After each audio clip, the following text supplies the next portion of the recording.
To be honest, this is probably going to be and I'm going to say this at this table, the most pro-black president that we've had in our lifetime.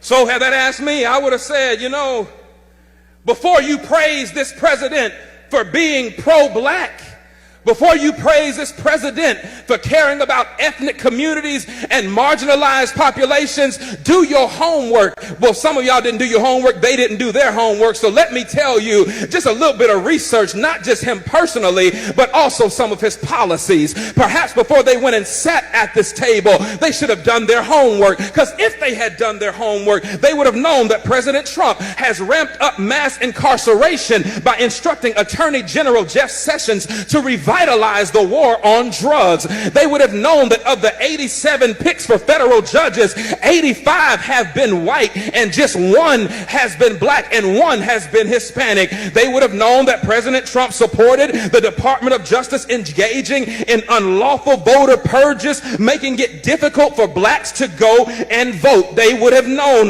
that Trump is ending protection for predatory lenders, which disproportionately harm black people. They would have known that he is ignoring the affordable housing crisis by ordering HUD to triple the rents of poor tenants in public housing, which mostly affect black people. Do your homework. They would have known that he is proposing cutting $200 billion over the next 10 years from supplemental nutrition assistance programs that will bring more hunger in black and brown communities. They would have known that Trump is worsening the health of black communities through environmental deregulation, which disproportionately harms black people through exposure to pollution. Now, that's just a few on the policy side, but you don't have to go too far to ask what about him personally would make me know that he is not pro-black. I'm glad you asked, because in 1970, Trump's real estate company tried to avoid renting apartments to black tenants and gave preferential treatment to white tenants. He began his 2016 presidential campaign with a speech disparaging Mexican immigrants as criminals and rapists. Y'all remember that? In 2016, he said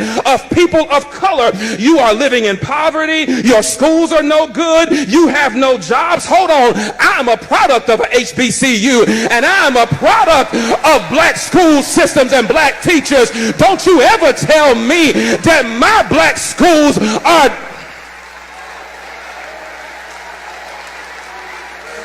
Hold on, I ain't done. He says you have no jobs, so what do you have to lose from electing me? In 2017, Trump said 15,000 recent immigrants from Haiti all have AIDS, and 40,000 Nigerians once seeing the United States would want to go back to their huts in Africa. He spent years suggesting that the nation's first black president was not a citizen of these United States.